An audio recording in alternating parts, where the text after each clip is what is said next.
Pour bien comprendre la révolution qu'a apporté les méthodes de chiffrement à clé publique, il faut savoir qu'auparavant on utilisait des méthodes de chiffrement à clé secrète, dont le principe est ici schématisé. Donc on a Bob qui veut envoyer un message à Alice, et le préalable c'est qu'il se partage une clé secrète C. Donc Bob il a un message M à envoyer, il utilise la clé secrète C pour chiffrer le message. Et donc le message chiffré est envoyé sur un canal qui peut être un canal public et éventuellement un espion pourra intercepter le message, mais l'espion ne pourra pas déchiffrer le message puisqu'il n'a pas la clé secrète C. Par contre, Alice, elle reçoit le message chiffré, mais elle connaît la clé secrète C, donc elle peut déchiffrer et retrouver le message original de M. Donc on symbolise ceci par l'utilisation d'un coffre-fort commun à Bob et à Alice. Donc Bob, il dépose un message dans le coffre-fort, il referme le coffre et Alice, elle vient avec sa clé, elle ouvre le coffre-fort et elle récupère le message. Quel est le problème de cette méthode de chiffrement? C'est que Bob et Alice, ils doivent se partager cette fameuse clé secrète C. Donc soit ça se fait par une rencontre physique où ils s'échangent une clé par exemple, ou alors ça se fait à distance, par exemple ils s'échangent par téléphone une combinaison secrète. Mais là se pose de nouveau le problème de la sécurité de cette communication. Et donc on en revient au point de départ.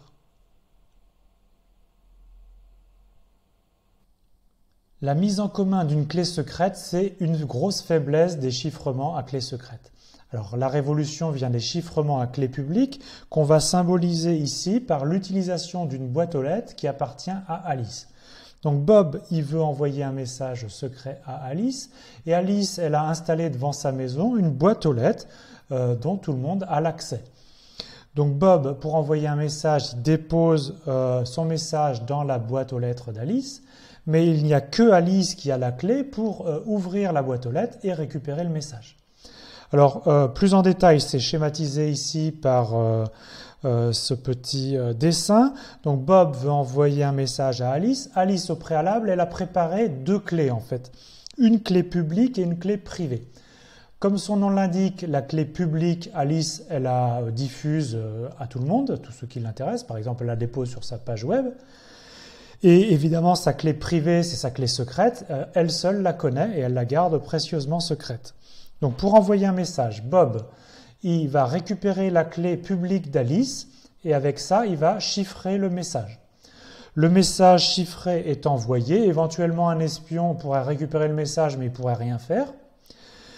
Et seule Alice, quand elle reçoit le message chiffré, elle a la clé privée qui permet de déchiffrer le message et de lire le message original de Bob. Donc, quel est l'intérêt ici? C'est que Bob et Alice, si ça se trouve, ils ne se connaissent même pas.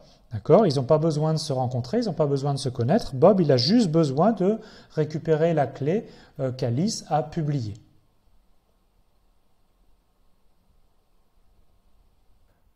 On a parlé de chiffrement à clé publique, mais est-ce que ça existe dans la pratique? Eh bien, la réponse est oui, et le protocole le plus connu, c'est le protocole RSA. Il est basé sur le principe suivant. Si je vous donne deux nombres premiers P et Q, vous allez pouvoir facilement calculer le produit N, qui est donc P fois Q, même si les entiers P et Q sont très très grands. Par contre, si je vous donne un entier N très très grand et je vous dis que c'est le produit de deux nombres premiers, vous allez avoir du mal à le factoriser. Et dans la pratique, dans le protocole RSA, P et Q, c'est des entiers premiers avec des centaines de chiffres. Et donc l'entier N, il est très très grand, et donc dans la pratique, il est impossible à factoriser. Donc que fait Alice au préalable? Elle va fixer deux nombres premiers P et Q très très grands. Elle calcule le produit et elle le rend public. Donc tout ce qui est noté rouge, ça doit rester secret et Alice seule le connaît. Et tout ce qui est vert, ça peut être rendu public. Donc les nombres premiers, ils sont secrets, par contre leur produit est rendu public. Alice, elle a aussi besoin d'un autre nombre, d'un exposant E, qui peut être choisi un petit peu au hasard. On peut même, la plupart du temps, prendre E égale à 3. Donc N et E, ça forme la clé publique d'Alice, donc qu'elle rend visible à tout le monde. Et par contre, elle va effectuer un autre calcul, elle va calculer un autre entier D à partir des nombres P et Q qu'elle seule connaît, et puis de l'exposant E. Et ça se fait en fait à l'aide de l'algorithme d'Euclide. Alors donc maintenant, c'est parti pour le protocole RSA qui est schématisé ici. On a toujours Bob qui veut envoyer un message à Alice. Le message M, ça va être un entier, d'accord? Bob, la première chose qu'il doit faire, c'est aller récupérer la clé publique d'Alice, les deux nombres N et E. Et le chiffrement va se faire par une opération mathématique. Donc Bob, il a à sa disposition son message M, qu'on a dit que c'était un entier, l'exposant E qu'il a récupéré d'Alice et l'entier N qu'il a aussi récupéré d'Alice. Et donc il calcule M puissance E modulo N. Et donc le résultat, c'est un entier, et c'est cet entier-là qui correspond au message chiffré, qui peut transmettre éventuellement par un canal public qui pourrait être intercepté. Et il n'y a que Alice qui va pouvoir déchiffrer ce message. Et pour le déchiffrement, Alice, elle utilise bien sûr sa clé privée, donc sa clé secrète. Et elle fait l'opération suivante, et elle prend le message chiffré X reçu de Bob, et elle calcule X puissance D modulo N. Et là, on a un théorème mathématique qui nous dit que le résultat de cette opération, c'est exactement le message M original de Bob.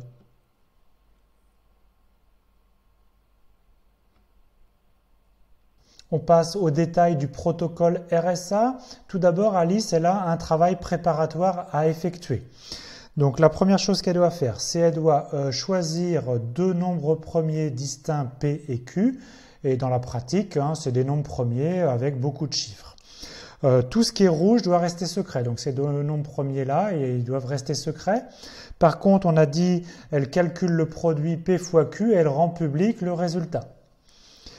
Elle va ensuite calculer l'indicatrice de l'aire de N, qui se calcule dans ce cas-là du produit P fois Q tout simplement par P-1 fois Q-1.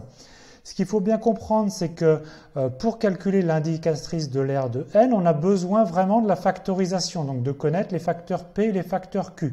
On ne peut pas calculer l'indicatrice de l'aire sans connaître cette factorisation. Et donc, c'est pour ça ici que l'indicatrice de l'aire est en rouge, c'est-à-dire que ça peut être effectué que par Alice en connaissant les facteurs P et Q. Donc, ensuite, elle va choisir un exposant, E, d'accord, donc elle a beaucoup de latitude pour ça, et il y a quand même une condition à respecter, E, il doit être premier avec phi de N, l'indicatrice qu'elle a calculée. Et ce E-là, il est rendu public.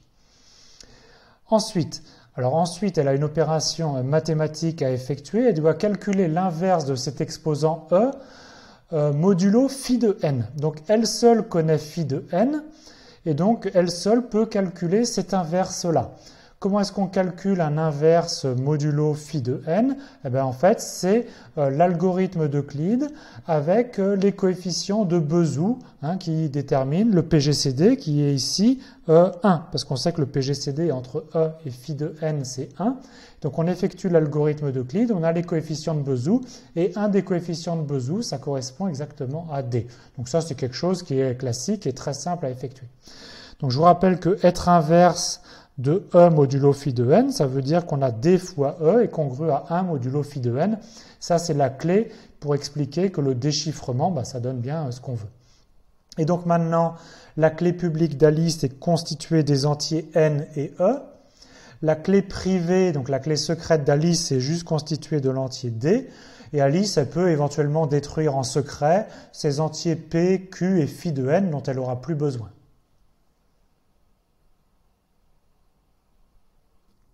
Et donc maintenant, on passe au cœur du protocole, c'est-à-dire la partie chiffrement par Bob et déchiffrement par Alice. Tout simplement, donc Bob, il veut envoyer un message M qui est pour nous un entier, d'accord? Il récupère la clé publique d'Alice E et N. Il calcule M puissance E modulo N. Alors ça, c'est des calculs qui peuvent se faire assez rapidement grâce à l'exponentiation rapide. Le résultat, c'est un entier X qui est transmis à Alice. Et pour le déchiffrement, Alice, elle fait donc en quelque sorte l'opération inverse. Elle calcule X à la puissance D. D, c'est sa clé secrète, donc il y a qu'elle qui peut faire cette opération. Toujours modulo N. Et donc, le résultat principal, c'est qu'elle retrouve exactement le message M original envoyé par Bob. Alors, faisons la preuve que Alice récupère bien le message envoyé par Bob. Dans le cas particulier où M est premier avec l'entier N ici. Donc, Alice, en fait, à la fin, elle a calculé x puissance d, et on affirme que, en fait, c'est exactement m modulo n. Alors, vérifions ça, x puissance d. Alors, qu'est-ce que c'est x? X, c'est m puissance e. Donc, je remplace x par m puissance e, mais encore à la puissance d. Et quand on a m à la puissance e, le tout à la puissance d, c'est m à la puissance e fois d. Mais qu'est-ce qu'on a dit pour d? D, c'est l'inverse de e modulo phi de n. Donc, e fois d, c'est égal à 1 modulo phi de n. Autrement dit, e fois d, c'est 1 plus un multiple de phi de n. Donc, on écrit ici 1 plus un multiple de phi de n et on va séparer en deux. Je mets l'exposant 1 à part et l'exposant phi de n, je l'écris m à la puissance phi de n, le tout avec l'exposant un certain entier k. Donc, m, je ne touche pas, c'est mon message. Et qu'est-ce qu'on a dit d'après le théorème d'Euler quand m et n sont premiers entre eux? Que m à la puissance phi de n, ben, ça vaut toujours 1. Et donc ici, on a 1 à la puissance k, mais 1 à la puissance n'importe quoi, ça fait toujours 1. Et donc, à la fin, Alice, elle récupère bien le message original m. On termine par un exemple avec des entiers p et q pas trop grands afin que vous puissiez vérifier les résultats à la calculatrice. Donc Alice a choisi deux nombres premiers p égale 5 et q égale 11. Elle rend public le produit p fois q, donc ici 55. Elle calcule de façon secrète l'indicatrice d'Euler. Pour ça, elle a besoin de p et q. Donc l'indicatrice d'Euler, c'est p-1 fois q-1, c'est-à-dire ici 4 fois 10, 40. Et maintenant, elle va choisir, un peu comme elle veut, n'importe quel nombre premier avec 40. Et donc, tout simplement, elle peut choisir 3. Donc, l'exposant E égale 3 qui est rendu public, qui est bien un nombre premier avec 40. Maintenant, elle a un travail à effectuer, c'est-à-dire qu'elle doit calculer l'inverse de 3 modulo 40. Donc, pour ça, elle sait que 3 et 40 sont premiers entre eux. Et donc, elle effectue l'algorithme d'Euclide qui va lui dire que le PGCD, ben, c'est 1. Et elle va obtenir les coefficients de Bézout. Et un des coefficients de Bézout, ça va être 27 dans ce calcul-là. Et 27, ça va être l'inverse de 3 modulo 40. Et on peut vérifier facilement que 27 fois 3, ça fait 81. Et 81, bah, c'est 80 plus 1. C'est bien 1 modulo 40. Maintenant, on passe à la partie chiffrement-déchiffrement. Bob, il a un message à envoyer. Imaginons que ce message, ce soit l'entier 41. Pour chiffrer le message, Bob il prend son message, il le calcule à la puissance E, qui est donc l'exposant 3 ici. Donc il doit calculer 41 à la puissance 3 et réduire modulo 55. Et donc il trouve 6. Ça, c'est le message chiffré qu'il transmet à Alice. Maintenant, Alice, pour déchiffrer le message, elle repart de x et elle calcule x à la puissance d. Donc ici, le message chiffré, c'est 6. L'inverse, donc la clé D secrète, c'est 27 et doit calculer 6 puissance 27 modulo 55. Alors attention, ça, la calculatrice, c'est pas si facile que ça. Je vous recommande de calculer 6 puissance 1, réduire modulo 55, 6 puissance 2, réduire modulo 55, 6 puissance 3, réduire modulo 55. À chaque fois, vous multipliez par 6 et vous réduisez modulo 55. Et vous allez obtenir que ça fait 41 modulo 55. Et 41, le message qui a des chiffres, bah, c'est exactement le message que voulait lui envoyer Bob.